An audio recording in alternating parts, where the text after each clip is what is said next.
Hello, and welcome to the show. This is the Goodwind Podcast, and I'm Niko LaPelusa, your host.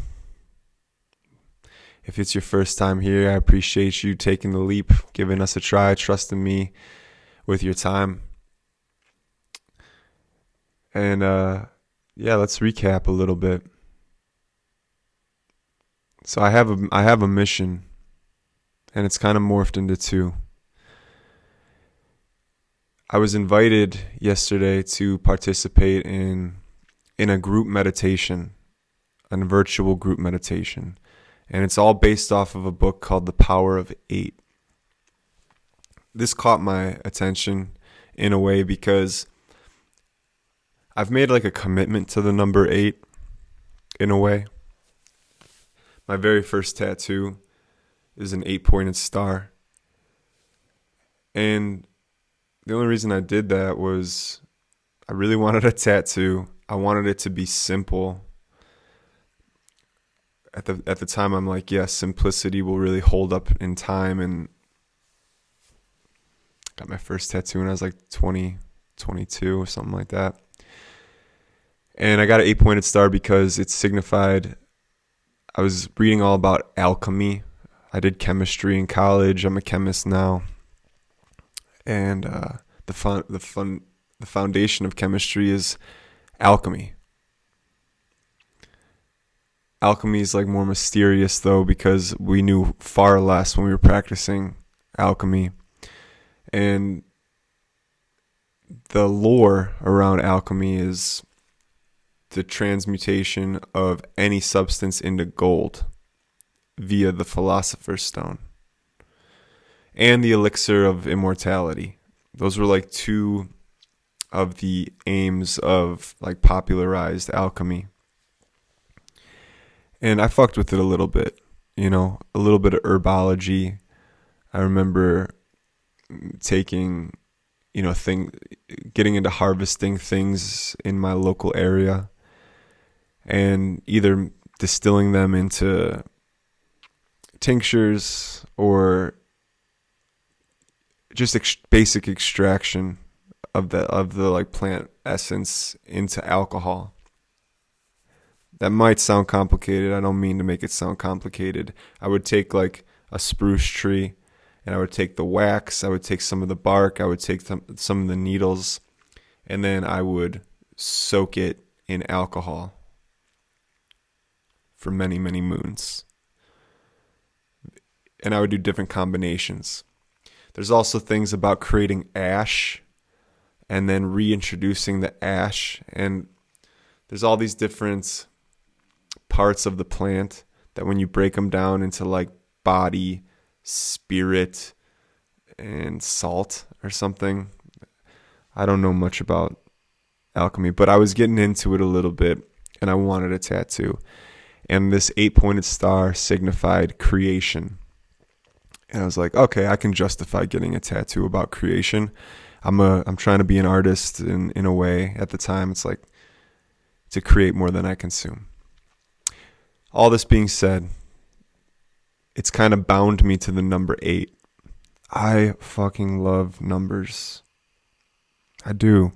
I loved doing math. Like I liked math homework. Not homework, but once I got into it, once I was like doing the math and I knew it, it offered like the perfect balance of challenge and fun, ease. I legitimately loved math homework sometimes. And I think I just learned from a young age that math is pattern recognition. And being able to identify patterns in everything is advantageous. Like people talk about how math is everything. People talk about how music is math. And I like to look at music as patterns overlaid, and the complexity can get really intense. But for instance, I'm learning the guitar right now. And you have 6 notes. They all sound, or you have 6 strings. And you have A, B, C, D, E, F, G. Yes, 6 notes too. And I'm learning how to like identify them, and I'm learning how to overlay them with each other. My point is I'm beginning to see the patterns that exist in guitar now. And it's like a new level of understanding. So instead of like saying math, I like to say pattern recognition. And when I was doing proper trigonometry, proper calculus, and pre-calc in college, it's like it was about identifying patterns. Maybe we'll have a whole mathematics episode.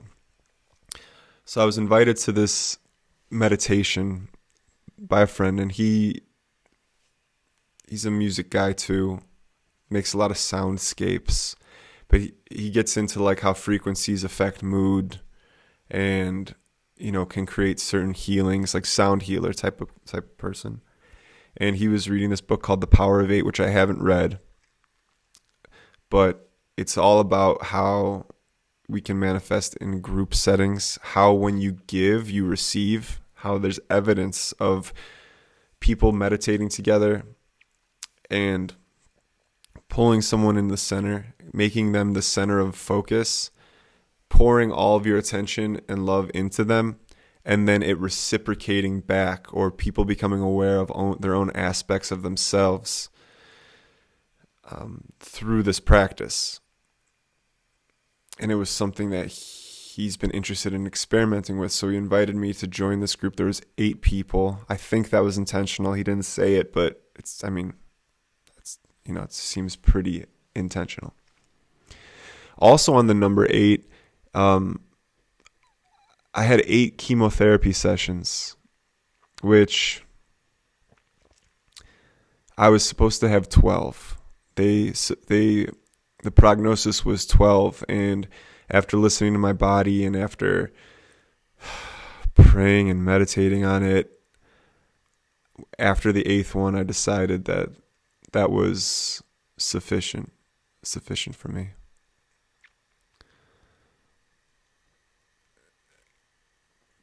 And the tricky part with numerology is you can do this with every number, because 9 is a sense of completion in like toroidal math, which toroidal math is the math of like spirals, toruses.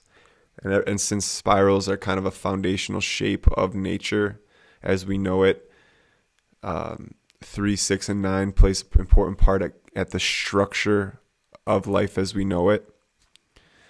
So I've played around with 3s and 6s and 9s in finance and in all sorts of places in my life, seeing 333.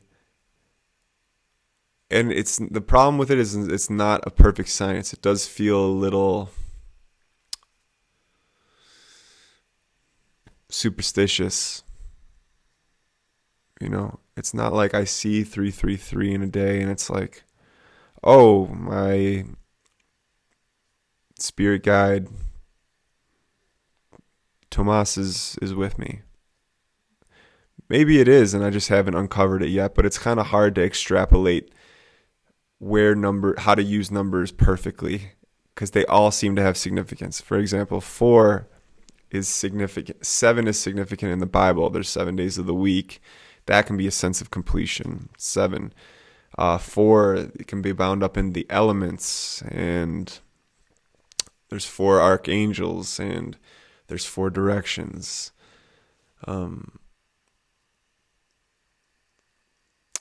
5 has shit too.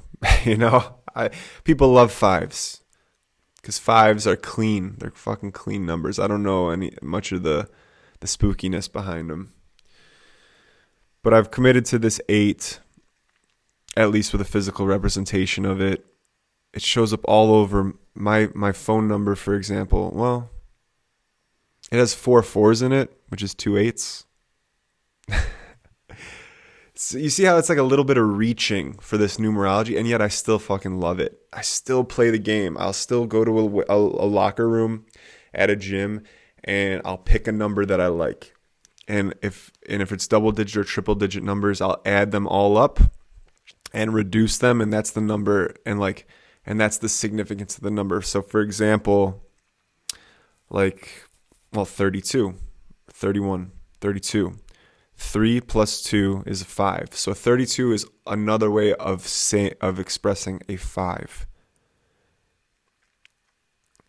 Now, it's also 30 is 3 plus 0 is another way of expressing 3, but it's also 3 tens. It's also 5 sixes. It's also 6 fives. So there's lots and lots of wiggle room. And as meaning-making machines, we can really, it's more of a game. I look at it like a game. It's a fun game. Sometimes it's been useful, and I use it in finance, but it's kind of like superstition, a little bit like witchcraft. Unadulterated wizardry.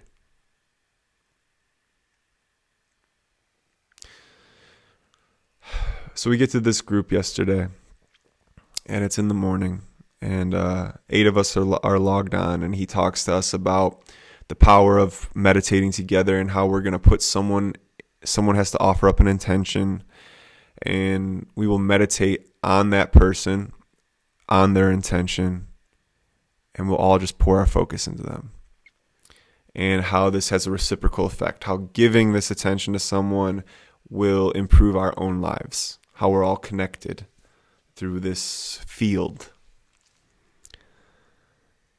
And it came to the time, he's like, all right, someone offer up an intention. Now, I wasn't the youngest person there, but maybe the youngest, bottom 2.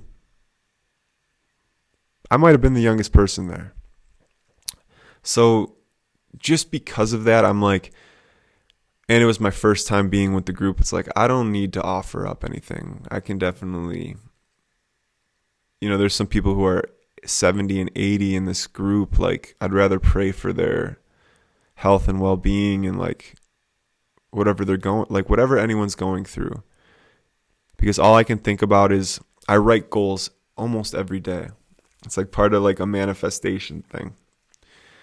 And actually, I kind of want to get. So how I write goals is everyone's been exposed to it by now, but I'll just give you a brief synopsis. When writing goals, you write as if you already have it. Pray as if you already have received it. Like, that's like a Jesus line. But when you pray as if you already have it with gratitude, there seems to be an empowering of the goal. And I don't know if it's because I'm getting to a certain age in my life, or I'm just kind of understanding how to use my own power or use my own influence to obtain certain things, or I just know how to speak to people a little bit better. But this quote-unquote manifestation has been speeding up. I feel like I'm kind of entering this primeness of like my own power on this earth, or I'm blossoming like into I'm flowering in a way. And I basically break up goals into 4 categories: health, wealth, love/happiness, and adventure. And health is pretty self-explanatory, but I also have movement goals in there. So like earning my black belt in jiu-jitsu, or if I want to work on a one-arm handstand, or, round off back, I'll incorporate that stuff, like function as well as like my body's health. Wealth is pretty explanatory. So whatever projects I'm working on, or just calling in a certain amount of money, And then love and happiness. So this is like my soul's goals, I'll have a lot of musical goals in there. Like, I want to like create beautiful music that inspires and uplifts, or I would write it, I'm thankful for the ability to create beautiful music, for a beautiful singing voice, for the ability to recognize patterns and overlay them in a way that makes people dance, smile, feel joy, or become self-aware. Like, I'll write stuff like that. And then adventure is like travel, or sometimes I'll throw like the jujitsu stuff in adventure. And it's just kind of like, this is like my structure. And it's best to include some specific stuff. So like with money, I'm usually specific with the figures, and then you include a specific by when date as well. That's how I've been told to do it. That's just how I do it. That always hasn't been perfect. That always hasn't lined up. In fact, this technique isn't 100% for me lining up, but some things that I have written and have returned to have either been empowered or have shown up in ways that were unimagined, like 3 years later or whenever the timeline is. So I write specific goals, including numbers that are quantifiable. I write them in a way that I already have them in the positive tense. I write them in a timely fashion with a timestamp.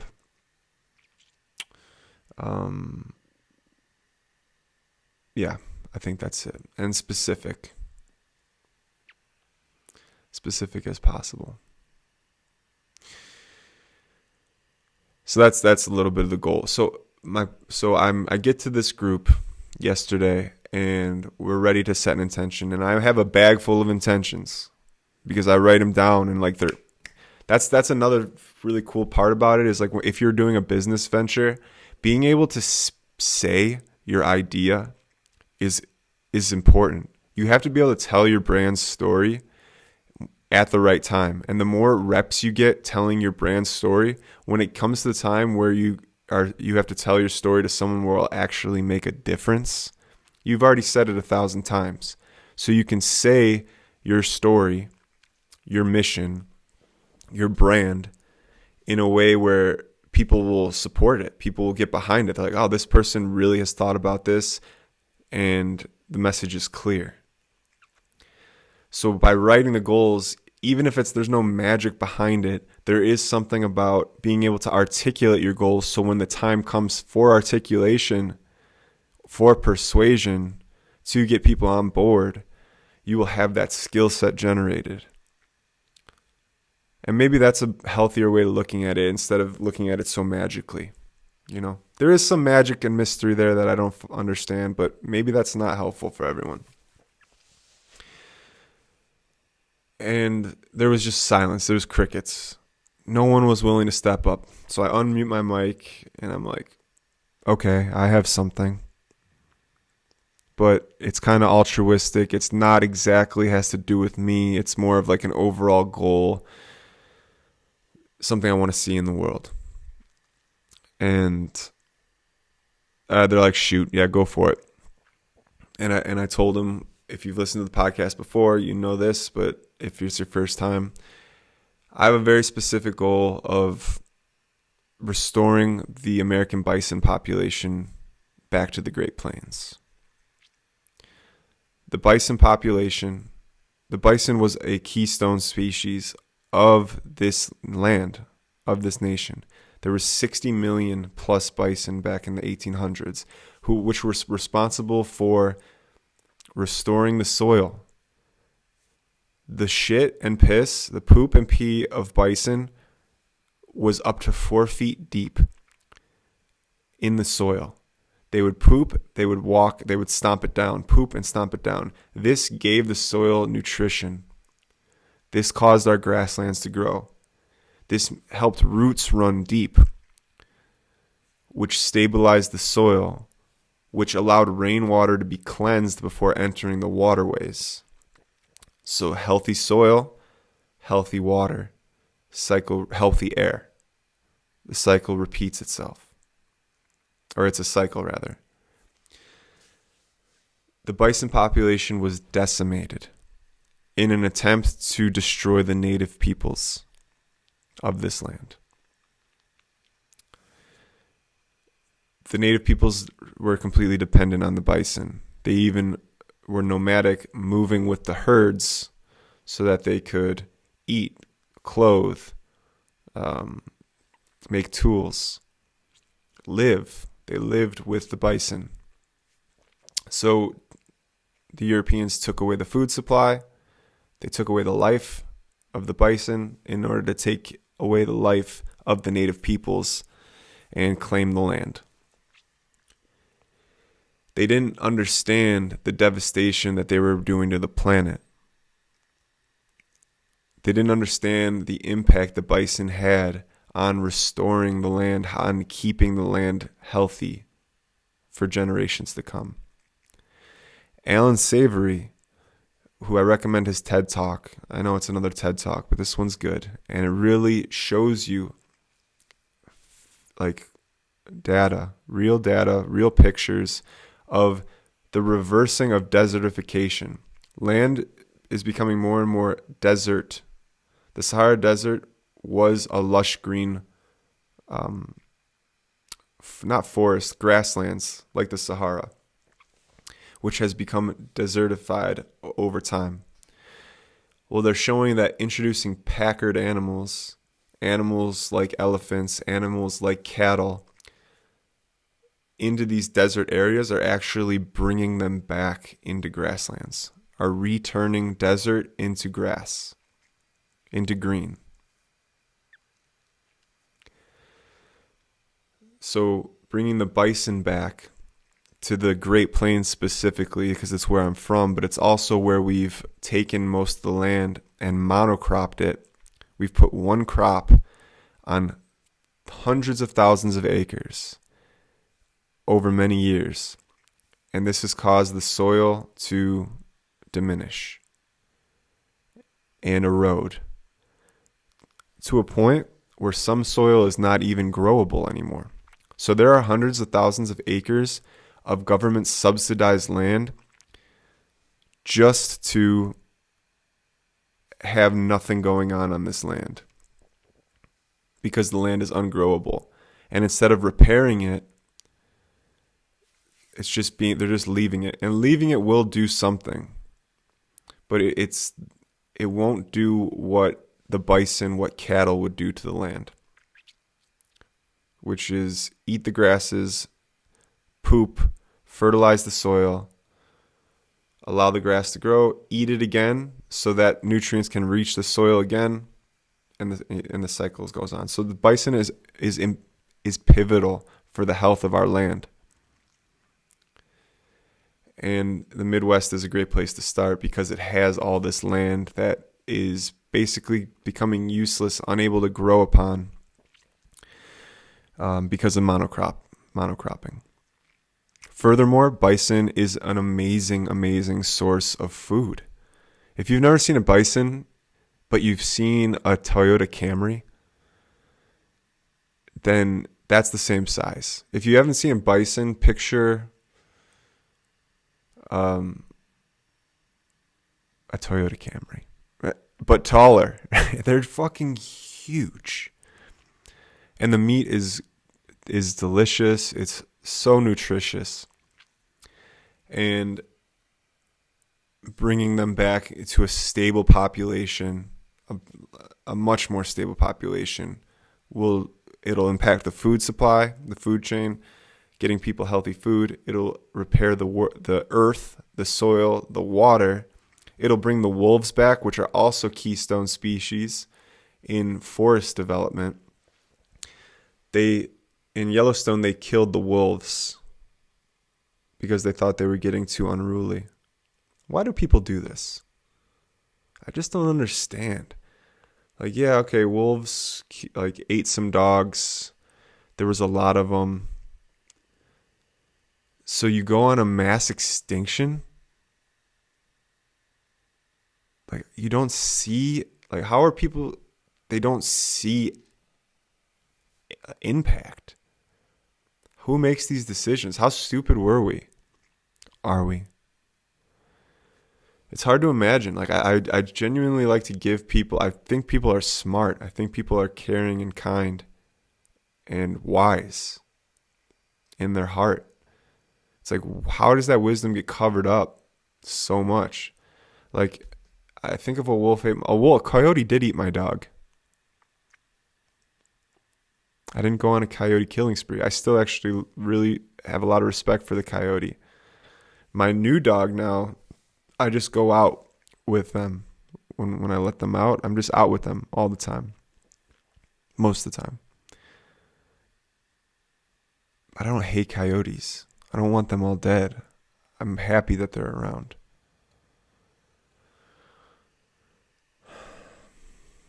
So they killed all the wolves in Yellowstone. And this caused bunnies, this caused deer, the population, this caused to explode. And what this meant was that new life, seedlings were being eaten. Seedlings didn't have a chance to grow because they were food for deer, for rabbits, for all these smaller vegetarian creatures. So the forest was unable to regenerate because the wolves weren't there. So now they've been reintroducing wolves. Oopsies. And this is what I want to do to the bison population. The bison population is at around 30,000 now. It was at 60 million. It was brought down to 1,000 out of spite. Genocide. 60 million to 1,000. There's been no human genocide that's been 60 million. Sorry, 59,900,000. Yeah. That would be the biggest genocide the world's ever seen. And yet, it's exactly what happened. Over the course of a couple decades, the bison population was whittled down to 1,000. And then the Dust Bowl happened. How can this happen? Well, because the soil is not stabilized with bison. It's not packed down. There's not the feces to feed the soil. So now the soil is brittle. And the Dust Bowl. California was ungrowable. And many people suffered. Many settlers suffered because of this. So my goal and my intention that I write down every day, that I think about every day, because it's important to also keep these intentions in your mind as much as possible. Or so I've been told. And I believe that. Keeping it in my sights, keeping it in my mind, is talking about it. And I bring it up to the group, and I said it actually more articulated than I just even said it. And I said, okay, is this a good intention? And one person's like, oh my God, absolutely. The other person's like, yeah, let's go for it. And another guy who is, I think 70, because he said 60 years ago, I wrote a paper on the genocide of the bison and how it resulted in the Dust Bowl. So this feels really relevant to me. I was like, cool. Everyone's on board. So the intention had to be, okay, everyone picture, it had to be focused on me though. So the intention ended up being, what can I do? How can I have clarity in my path to help restore the bison population? Like, what's that going to look like? Because I've been speaking this intention, but I don't know exactly how I'm going to help. I don't know how I'm contributing. I know by talking about it, there's something, but I actually want some physical, I want some, like, put my boots on the ground, if you will, and like get some land going. So my ultimate idea, because not only will the bison restore the land, not only will they supply healthy food, restore the water and the air, but I think bringing the bison back will also contribute to healing ancestral trauma of the native peoples. This is more abstract, and I understand if you don't want to follow along here, but in my heart of hearts, in the types of prayers that I do, this is what the native peoples were praying for in the ghost dance. If you don't know ghost dance, look it up. I've talked about it on this podcast a lot. This is what they've been praying for. This is what they danced for. This is what they called out for. I didn't know that when I first set this intention, but it became clear to me, it was given to me after setting the intention.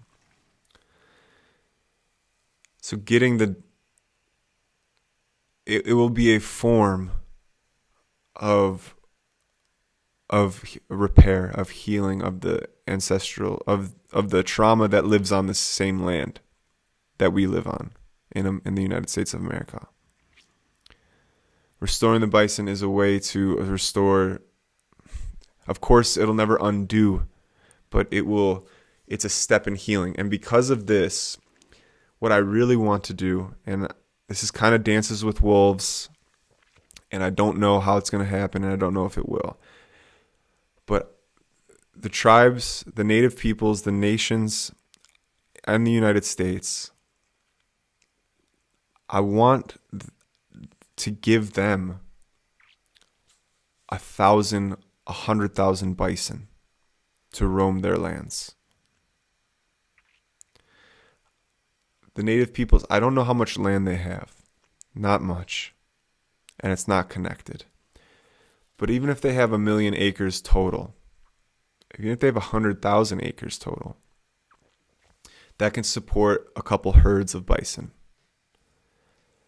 And just giving them the bison to return to the ways that they somehow and in a good way, to repair that relationship for the native nations which have been completely decimated, to somehow regain a sense of pride, ownership, and connection with the land. Like, this is the goal. And then I want to take the land that has been monocropped and that is no longer growable and somehow package it into a large space, 100,000 acres, 1 million acres, and just start throwing wild bison on there. Bison. Of course, they can still be hunted, with tags once a year. It can be regulated, and people can claim the food during the season. But first, building up the population, getting the bison on the land, maybe giving them 10 years to regenerate, to create some generations, to repair the land, and then maybe the hunting season can start and the food generation can start.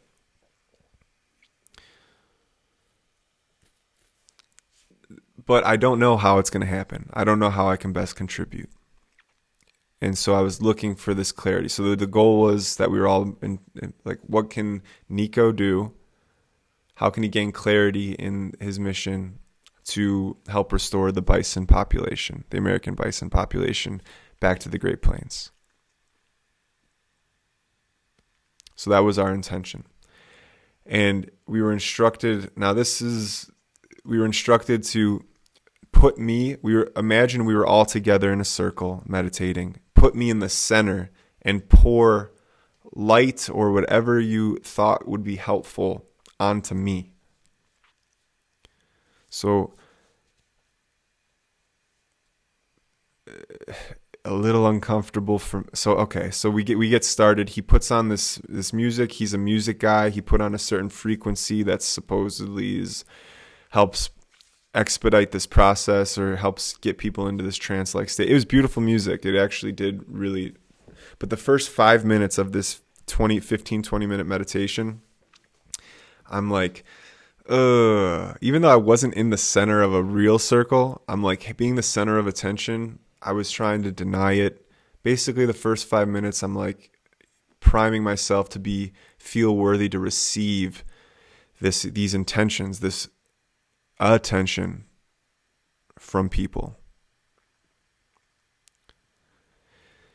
And eventually I kind of settled in, and what actually helped me was this intention is for the land. It's for the children. It's children's children. Sure, I can this is like my altruistic goals. I have these selfish goals, which I'd be happy to pray on or ask for or help with too. But with this particular goal, it was easy for me to kind of start receiving because I would just put it back into the ground in my mind's eye. So I would receive this attention, this light or whatever, and then I would just kind of like let it go to the earth. And I sat there and I felt my heart space a lot. He was encouraging us to focus into our heart, and I actually felt sensation happening there, for better. It felt beautiful. And I was just able to kind of sit and receive, and I really fell into a meditative groove where I was just kind of being. And it was really, really beautiful. It felt really nice once I let myself receive the attention from everyone, which it's so funny how I would try to deny that. Like literally shying away from this attention, or like thinking of excuses as to why I'm not the person to help this mission, like backing out. It was like I was being tested. It's like I finally like just came to, I'm like, I'm worthy, I'm enough, and I can help, and I can do this, and I can receive. And just sitting and receiving, and it felt really beautiful. Then we had like a little recap afterwards, and one person said that they had like, a lot of people had nice imagery. Some people get really beautiful visuals, and this person had a visual of us all in a circle, white light dome pouring into me in the center, and then recirculating back through everyone else in the circle. It's like this cycle. And then eventually it turned into the light was cycling in and out of us, but then up and down too, like a light from the heavens to the earth. Another guy I was talking about how he saw bison, and he saw herds of bison. And another woman saw herds of bison, but they all had smiles on their face. And like they were smiling, like they were thankful for the attention we were giving them to help bring them back and restore them. Actually, that feels kind of good right now to say, to like picture like bison like smiling and like thankful for being considered. And another person didn't have imagery, but they had certain sensations. And I thought that first person who shared the light going in and out and then it going up and down midway through, I felt like it could have coincided with me learning how to receive, and then once I was able to receive, sending it back to the earth. It seemed like a nice little coincidence. And so we did this. It was a really nice little cool meditation. It's going to happen like every Thursday. We're going to do it. I'm pretty sure people are bringing different intentions every week. And I'll get to give next time instead of just being the focus of the intention and receiving. I genuinely did feel good, and I feel good talking about it. What will come of it and the timeline in which it'll come, who knows?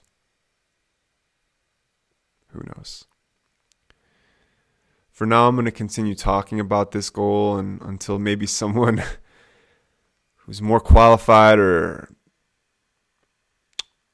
is just the right person, can actually get bisons on the earth. Because that's what I want. I want to see bisons on the earth. And maybe talking about it will help. And I hope it does. Or if I was setting goals, I am already thankful for the bison that are roaming the earth, the millions of bison that are roaming the earth, and restoring the land and soil.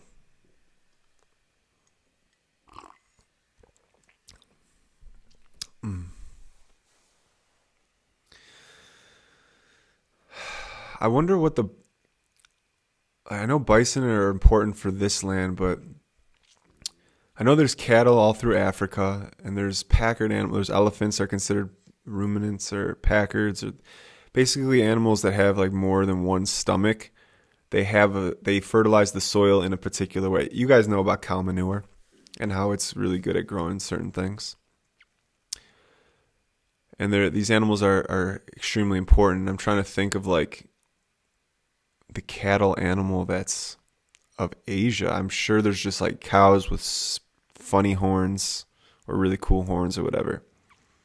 But I'm like thinking of like Thailand or Saudi Arabia or the Middle East. Like camels would be considered that, but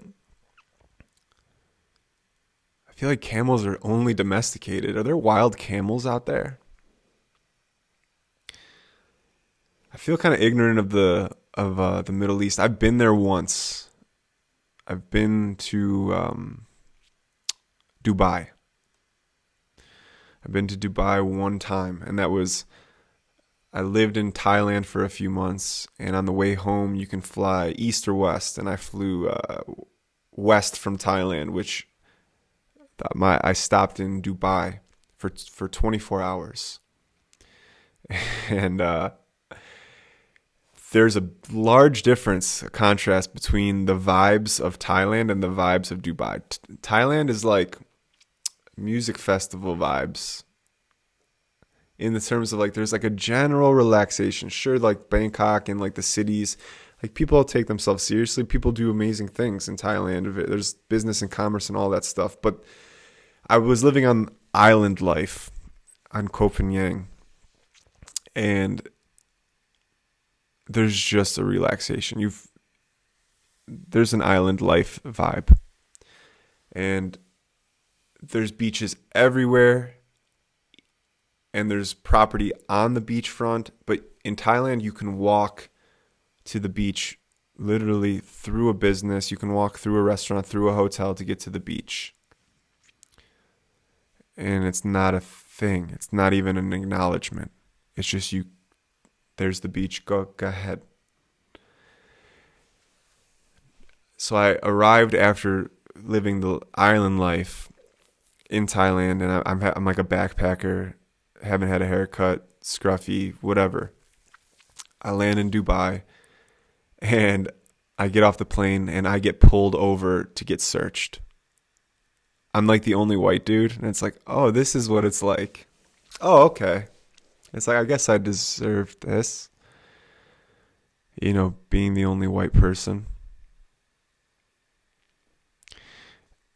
I guess just a man alone. Like, I felt like just a guy traveling alone is more likely to get pulled out of line. But it was funny, they like pulled no one out except for me in like a plane of like 300, 400 people. And they pulled me right out and like searched my stuff. And it was like just dirty clothes I've been wearing. But I did have like an art set. And this is when I brought acid to Thailand. And I didn't take it all. Like I lived there for a couple months, and like I brought like 9-10 hits of acid. And I took like 4 or 5 of them over the course of the months. And that means I had 4 or 5 left. And I kept it I had a colored pencils box. And the colored pencils you could remove like the little holder that holds each individual pencil. And I taped it to the bottom of that, to the tin. And when they were searching me, they opened it up.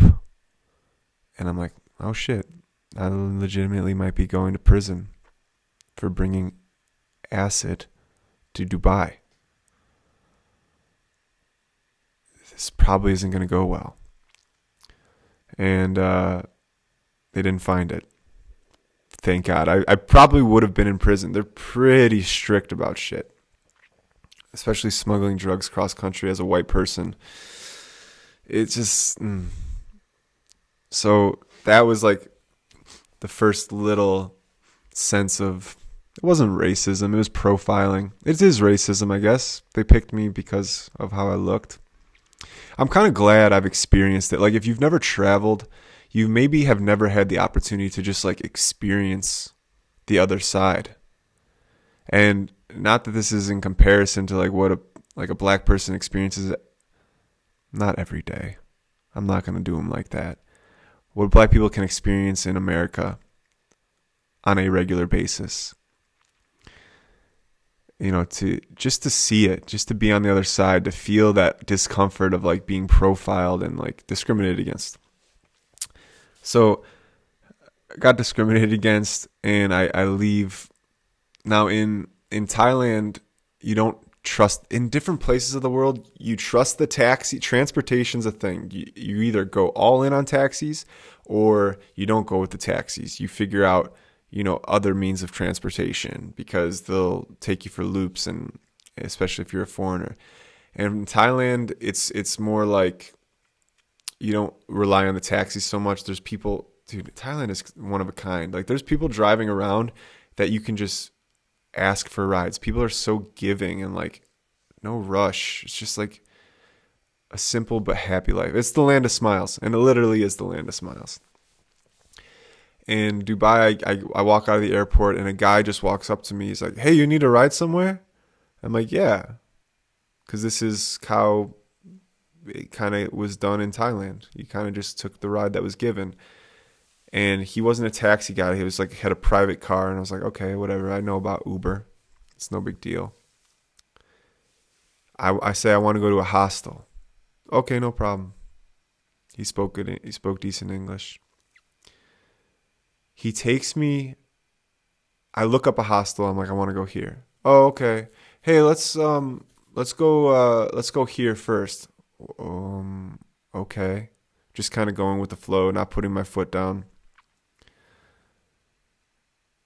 He brings me to like his uncle's hotel, and it was a terrible hotel, just like so run down. And they show me this room, and I'm like, okay, like how much are we talking here? It's like full of shag carpeting and smells like urine. I'm like, okay, how much are we talking?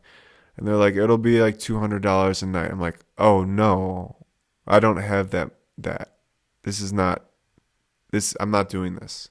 They get mad at me for not wanting to go to the hotel that he brought me to without me asking. And he starts yelling at me, and I get back in his car for some reason. I'm like, no, man, bring me to this hostel. It's right here. It's $9 a night. This is what I want. Okay. Drives me to another place that's not the hostel. I have GPS on my phone. Bro, where are you taking me?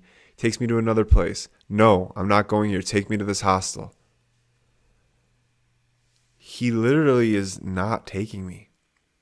He refuses to take me. I'm in Dubai. It's not like it wasn't in a place where I could flag down a cab. It's just like a huge city, but it's like, I don't know how to describe it. Like, there's these amazing, amazing buildings. And then it's kind of like, I don't know. I was only there for 24 hours, but I'm not in a place where I can hail a taxi or anything like that. And I come to realize that you can't just hail a taxi on the street. You have to like be in a place and they have to call you a taxi, and taxis are really reliable. I finally get this guy to drop me close to where, like a mile or two away from where I wanted to be, from a hostel. I'm like, I'm getting out. Like, fuck you, man. You took advantage of me. Like, driving me around for a couple hours, just not taking me where I asked him to go. He asked me if I needed a ride. I was at that point, I was like scared. I'm like, why are you doing this? He's like, oh, it'll be $100. I'm like, $100 for you to not take me where I want to go? For you to drive me around to places I didn't want to go and try to take advantage of me? Absolutely not. And then he starts getting very upset, starts yelling at me. And I'm like, okay, I'm in a new place. I don't speak the language. If this guy calls the cops, I'm going to jail. I'm the one that's going to jail. I take out a $20 bill. I grab my stuff. I throw it at his car. And I think I cussed at him. Like, fuck you, man. Get the fuck out. Like, be gone. I'm not paying him no $100. And I just start walking away. And nothing happened from that. It was just like so uncomfortable for that. To go from Thailand, land of smiles, to be put in a place and like be too trusting. And then be taken advantage of. And then screamed at. Because a guy who offered me a ride didn't take me to where I needed to go. And then tried to charge me $100 It was a bad taste. It was a bad taste in my mouth. I'm like, why am I doing 24 hours? I booked my flight on purpose to have 24 hours in Dubai. I'm like, okay, I'm going to do something. So I get swimsuit and I find my way to the beach. I don't know how. I must have walked miles to the beach. And it's crazy there. Well, first off, unlike Thailand where you can just have beach access, I had to walk like an extra mile just to find a place where I can get access to the beach. Because you couldn't enter a hotel to go to the beach unless you had a wristband. They would literally, there's armed security guards outside of every hotel that you couldn't cross through a restaurant. You couldn't cross through anywhere. I could see the beach to my right, like through windows, and I couldn't get there for a mile until I found this one little alley that was like public access. I finally like squirmed my way through, and the beach is beautiful in a way. Like there's like oil rigs in the distance, but Dubai is like this technology mecca. Like the buildings are fucking crazy. Skyscrapers on the beach. How often do you see skyscrapers on the beach? Rarely, never. So I'm at this beach. There's skyscrapers compared to like Thailand, where there's not a skyscraper in sight on the beach, at least, because Bangkok's in the middle of the land. Not a skyscraper in sight in Thailand, and now I'm in this place where there's skyscrapers where there's just a vibe of like, what the fuck are you doing here? No one's open, no one's welcoming. It's just the contrast. The water was nice, the beach was nice. I saw camels walking on the beach, like people riding camels on the beach. And it's just kind of like a trip. Such a contrast to Thailand. And there's this little outdoor workout gym, and I go there, and I end up talking to some people. They end up being expatriates, ex-Americans, and they were really nice to me, and they brought me to this like awesome little fish spot that night for dinner. And it turned around. But it turned around because I met some Americans who like empathize for me, and they're like, yeah, man, it's hard out here. Like it's a way different vibe out in Dubai. And I was really thankful for them for taking me out to dinner and having someone to talk to. And they're great. I'm still friends with them on Facebook. But Dubai, I don't need to go back, per se. I don't really want to. I'd go to like Egypt or Saudi Arabia, but might be tough. Just might be tough. I almost prefer like Southeast Asia or, I don't know, people a little bit more relaxed.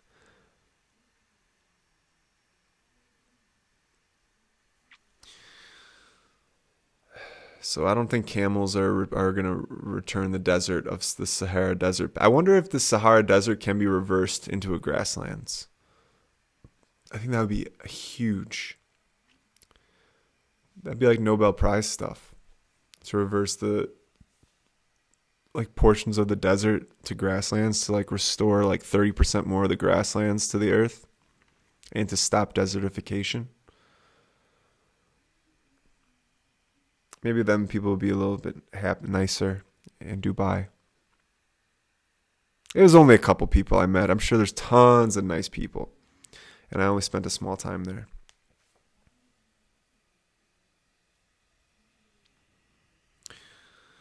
Bueno. Thank you so much for being here. Thank you for sticking around. And if you have ideas of how to support the initiative to bring bison back, please reach out. I'm so receptive to people reaching out. I will respond to you no matter what.